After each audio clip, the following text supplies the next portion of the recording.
February 4th, 2016. Thursday morning at Bangladesh Bank headquarters in Dhaka. A security guard notices something odd during his rounds. The printer in the Swift transaction room has been running. All night, apparently. Paper everywhere. Bank officials arrive for work and find hundreds of pages scattered around the printer. Swift transaction confirmations. Dozens of them. Maybe more than 100. All dated from the previous night. All confirming international wire transfers. Large ones. Very large ones. Transfers nobody at the bank authorized. Someone picks up a confirmation. Payment order to a Philippine bank. $20 million. Then another. $20 million to Sri Lanka. Another. $30 million. Another. $30 million. The stat keeps growing. The printer is still running, still spewing confirmations nobody requested. The officials start making calls. Emergency calls. Check the Swift system. Check the accounts. What the hell is happening? Within hours, the horrible truth becomes clear. Using stolen credentials, attackers had submitted roughly 35 transfer requests, targeting about $951 million from Bangladesh Bank's account at the Federal Reserve Bank of New York. The New York Fed blocked 30 of these requests, about $850 million, but 5 transfers worth $101 million were initially approved. After one Sri Lankan transaction was reversed, $81 million remained in the Philippine casinos. This wasn't amateur cybercrime. U.S. authorities and multiple cybersecurity firms later linked the operation to North Korean-linked actors, commonly referred to as the Lazarus Group. This was months of planning, custom malware, and sophisticated cyber operations targeting one of the poorest countries in Asia. And it almost worked. If not for a malfunctioning printer and one crucial spelling mistake, the full $951 million might have been stolen. As it was, $81 million vanished into the Philippine casino underground, and only about $15 to $18 million was ever recovered. But here's the thing about that printer malfunction. It wasn't random. The attackers had deliberately disabled the print queue service to suppress transaction confirmations, but they misconfigured the system dependencies, causing a crash loop. When the system restarted, it triggered non-stop printing instead of silence. A technical error in their cover-up exposed the entire operation. How did this sophisticated cyber heist unfold? Let's examine the evidence and see what investigators discovered. If you are enjoying this video, consider subscribing to Arxis to dive deep into the real stories behind the world's most notorious hackers. A like really helps the channel, and I'd love to hear your thoughts in the comments. Bangladesh Bank was never meant to be a fortress. It's the central bank of one of the poorest countries in Asia, operating with limited resources and even more limited cybersecurity infrastructure. In 2016, their network security was barely functional by modern standards. Post-incident reports described Bangladesh Bank's local IT environment as having weak controls, poor network segmentation, and outdated hardware, leaving Swift systems exposed to attackers once they gained a foothold. Many terminals were running unpatched Windows XP systems. Investigators documented inadequate internal controls, including secondhand networking switches and insufficient segregation of critical systems from regular office networks. Here's one detail that stunned security experts worldwide. Bangladesh Bank was using a $10 secondhand router to connect to the global financial system. No firewall. Zero. Not an adequate firewall. None at all. The bank would install its first firewall 4 days after investigators arrived following the heist. No intrusion detection system. No physical security monitoring in the Swift room. No enterprise antivirus. No endpoint monitoring. Budget constraints weren't just limiting security, they were catastrophic. Post-incident audits revealed the bank spent approximately $6.08 per PC on cybersecurity tools. For comparison, basic enterprise security software typically costs hundreds of dollars per machine annually.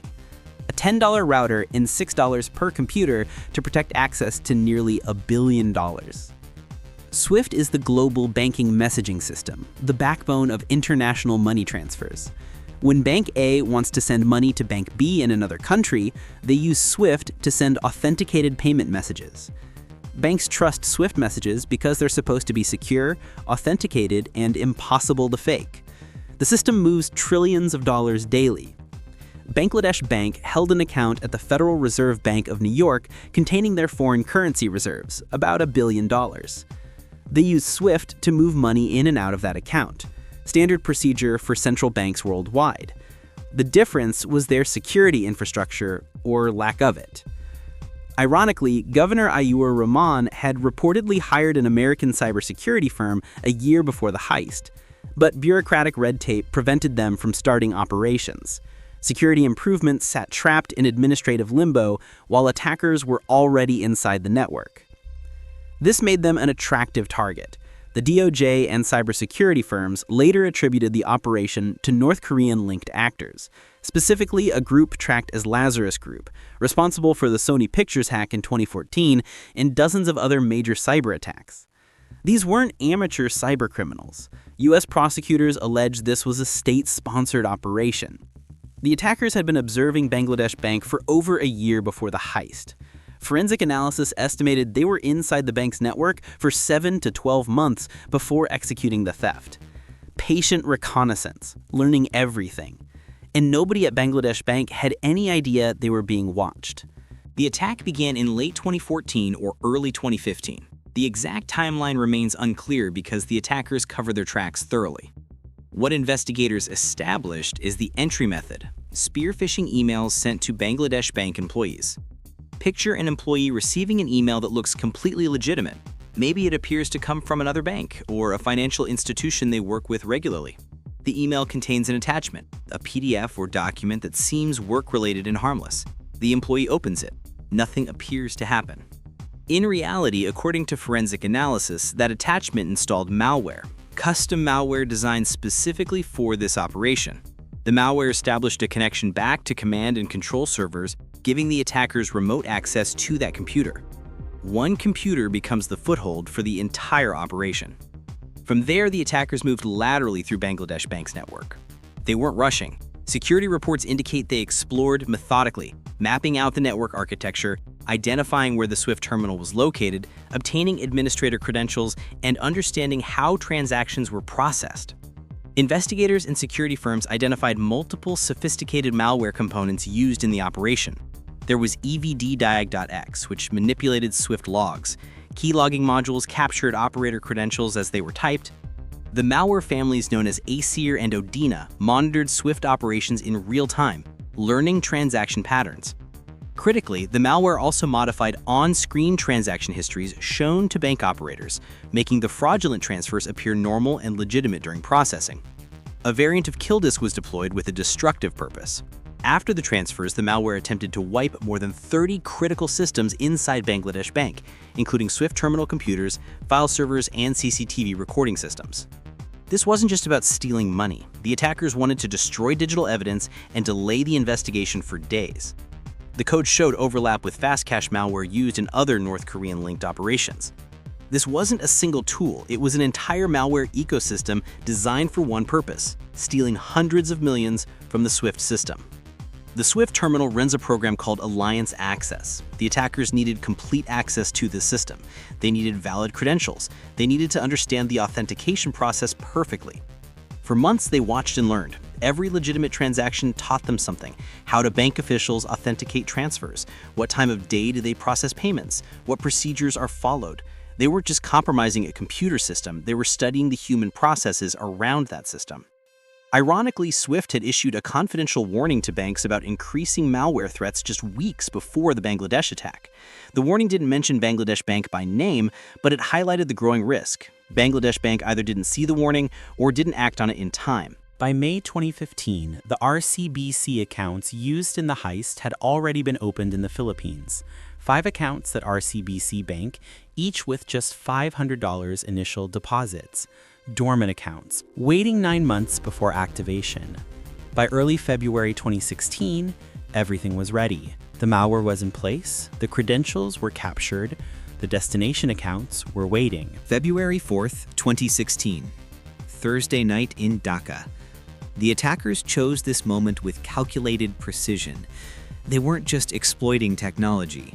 They were exploiting the calendar and the clock itself. Here's the sophisticated timing.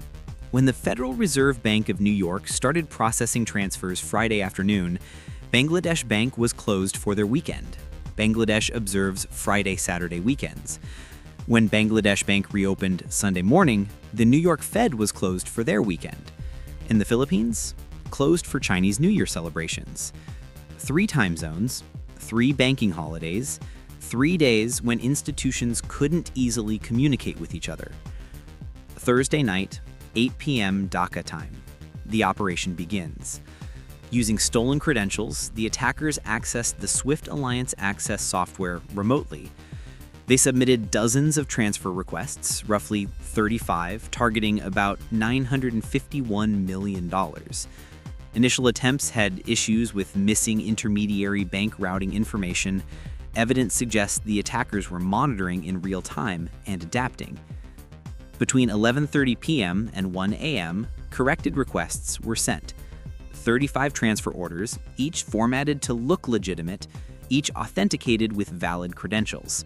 Total target, $951 million from Bangladesh Bank's Federal Reserve account.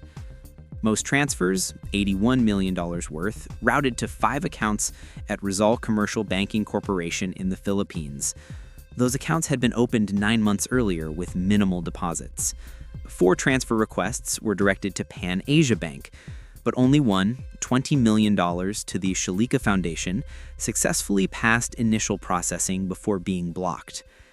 Meanwhile, the malware was working overtime. It redirected Swift confirmation messages so bank operators wouldn't see them. It manipulated printer spool files to suppress transaction records. It erased logs and overwrote evidence. The printer should never have produced those confirmations. The attackers' plan was to keep Bangladesh Bank blind for days. But the malware had a bug. The printer kept running anyway. At the Federal Reserve in New York, something else was happening. Security systems flagged 12 of the 35 transactions as suspicious.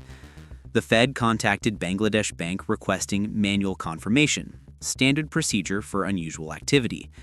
They tried calling multiple times overnight. Nobody answered. Bangladesh Bank had no emergency operations center. Phones were not staffed or monitored overnight. The system was effectively offline, making it impossible for the Fed to reach anyone to verify these massive transfers. They waited for a response. No response came. Bangladesh Bank was closed for the weekend. The Fed had properly authenticated credentials and valid SWIFT messages. Following protocol, they couldn't suspend transfers without confirmation from the origin bank. They had no way to know this was a massive cyber heist in progress. By Friday morning, when Bangladesh Bank officials discovered the printer's output, $81 million was already in the Philippines. But Bangladesh Bank didn't immediately notify the Fed. They held emergency internal meetings first. They called SWIFT headquarters in Belgium. Almost 48 hours passed before they contacted the New York Fed security team directly. That delay gave the laundering operation crucial time.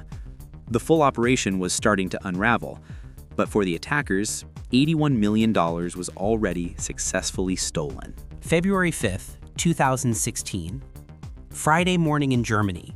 Deutsche Bank was processing some Bangladesh Bank transfers as an intermediary, routing certain SWIFT payments between the Federal Reserve and final destination banks. But they'd received a heads-up from Pan Asia Bank in Sri Lanka, which had noticed the transaction amounts were suspiciously large for typical Sri Lankan transfers. A Deutsche Bank employee reviews the queued transactions. She notices something odd about one of the transfers. It's a payment order for the Shalika Foundation in Sri Lanka, but the name is spelled wrong. Not Shalika Foundation, it says Shalika Foundation. Foundation. Not foundation, Foundation. It's a typo. One letter, the O replaced with an A. Just a simple spelling mistake, but it's enough to trigger a manual review, because Deutsche Bank employees are trained to watch for inconsistencies that might indicate fraud. Professional banking communications typically don't contain spelling errors like this. She examines the transactions more closely. Another transfer mentions an organization on Jupiter Street, but it's spelled Jupiter Street with 3 E's. Another obvious error. The routing patterns seem unusual for Bangladesh Bank's typical transaction history. The amounts are substantial, the destinations are unexpected. Combined with Pan Asia Bank's concerns, something appears very wrong. A misspelling in the payment instruction, Shalika Foundation, prompted a manual check by Deutsche Bank, which in turn delayed or flagged many of the fraudulent transactions. That manual scrutiny helped prompt the Federal Reserve and correspondent banks to block numerous other transfers. Internal Federal Reserve communications later noted the transfers were stopped due to potential fraud, citing spelling errors among the red flags. The typo was a significant factor in preventing the full $951 million from being stolen. But it was already too late for $81 million. The Federal Reserve had processed several transfers before the alarm was raised. $81 million had already landed in the Philippines at RCBC. The account holders began withdrawing the money immediately. The $20 million heading to Sri Lanka was blocked and would eventually be recovered. The remaining transfers, more than $850 million worth, were stopped by the Federal Reserve. One spelling mistake in one transfer request out of 35. That's what disrupted the operation. The money landed in the Philippines on Friday, February 5th. $81 million spread across 5 accounts at Rizal Commercial Banking Corporation's Jupiter Street branch. 4 accounts had been opened by Chinese nationals 9 months earlier. The 5th account presented a different story. The 5th account was registered to William Go's company, Century Tex Trading. According to later legal proceedings, William Go never opened that account. Court documents indicate someone forged his signature and used his business name to create what would become a money laundering vehicle.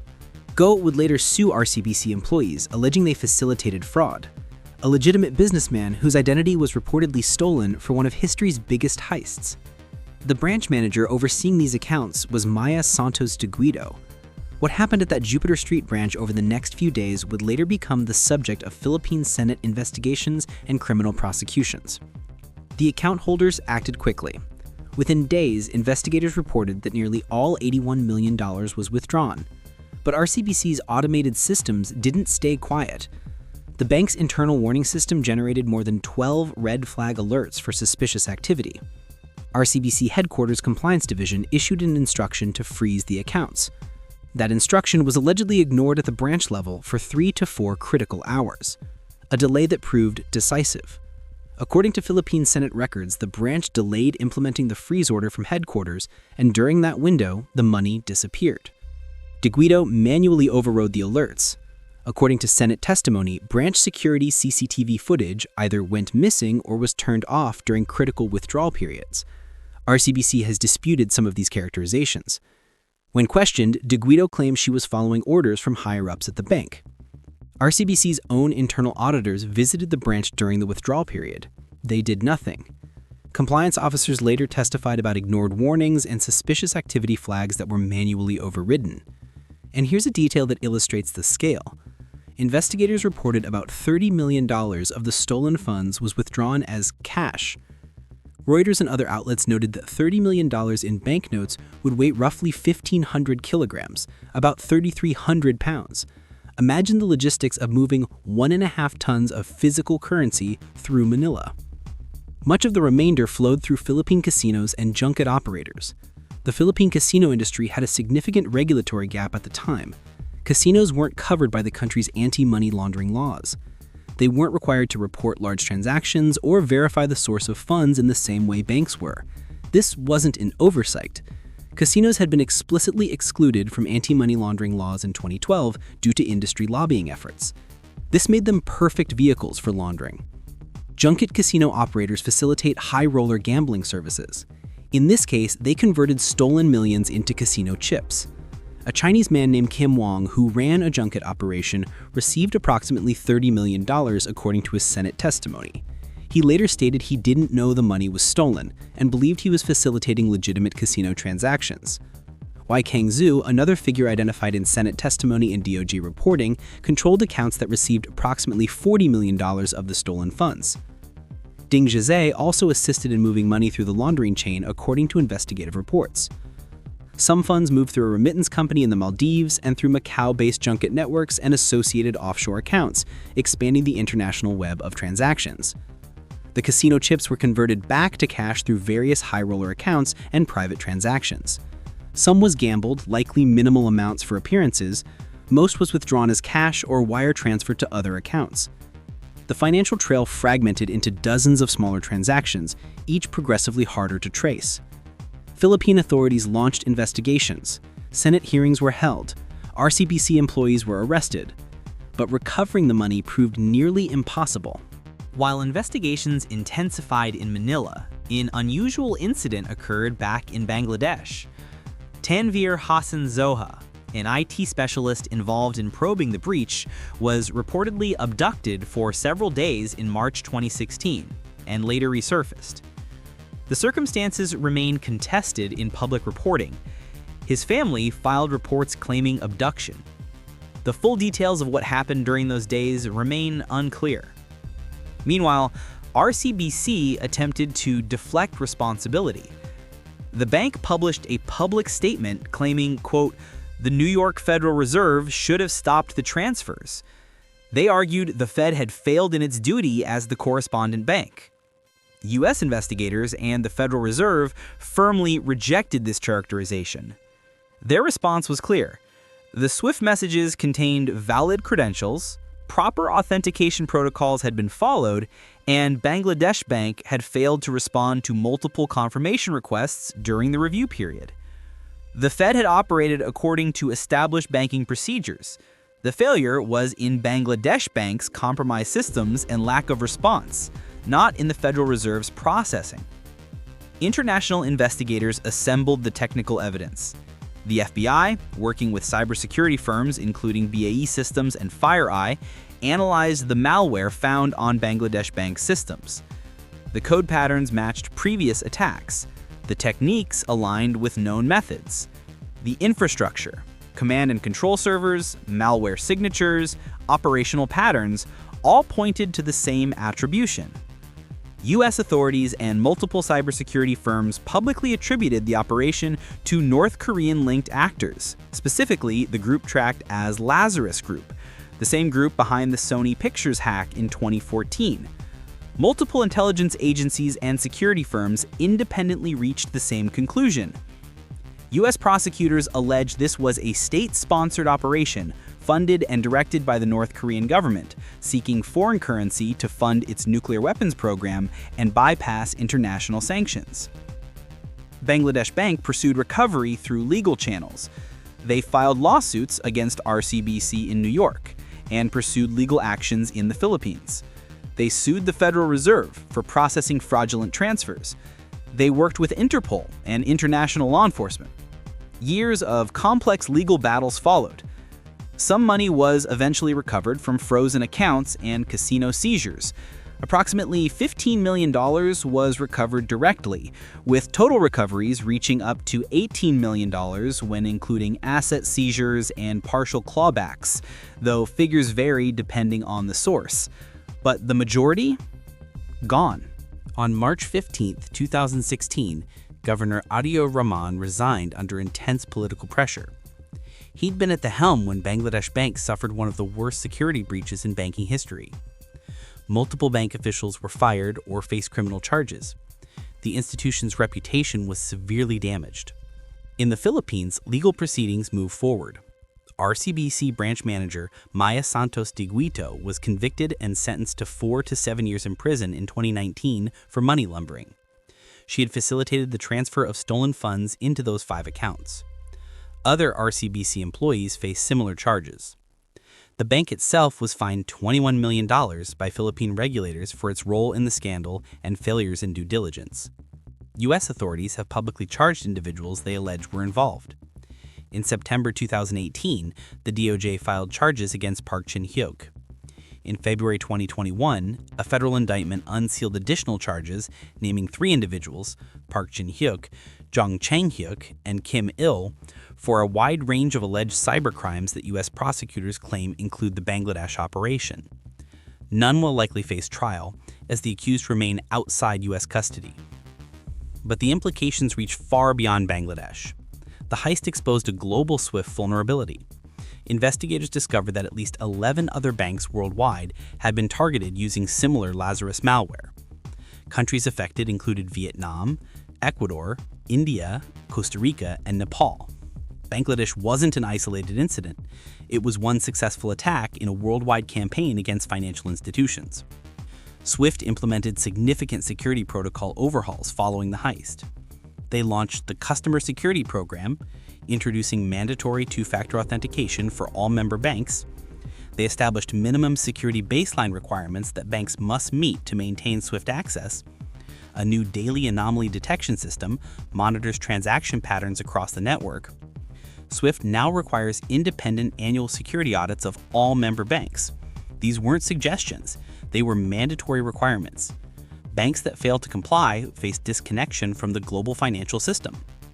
Banking institutions worldwide reviewed and strengthened their cybersecurity infrastructure. The case became required study material for financial security professionals. The legal pursuit continues. In September 2025, 9 years after the heist, a Dhaka court ordered the confiscation of $81 million tied to the heist and directed steps to repatriate funds, according to Bangladeshi press reporting. The matter involves complex cross-border legal processes, and RCBC has contested liability. The order represents Bangladesh's ongoing legal efforts to recover the funds. Only about $15 to $18 million was ever recovered, depending on the source. The remainder of the $81 million was never traced back successfully. It likely moved through China to accounts controlled by those U.S. authorities alleged were acting on behalf of the North Korean government. The group U.S. authorities linked to this operation remains active, continuing to target cryptocurrency exchanges, financial institutions, and other organizations worldwide. They've allegedly stolen billions across numerous attacks. The vulnerabilities exposed by this case, outdated systems, insufficient security investment, human error, trust-based protocols, remain challenges for financial institutions globally.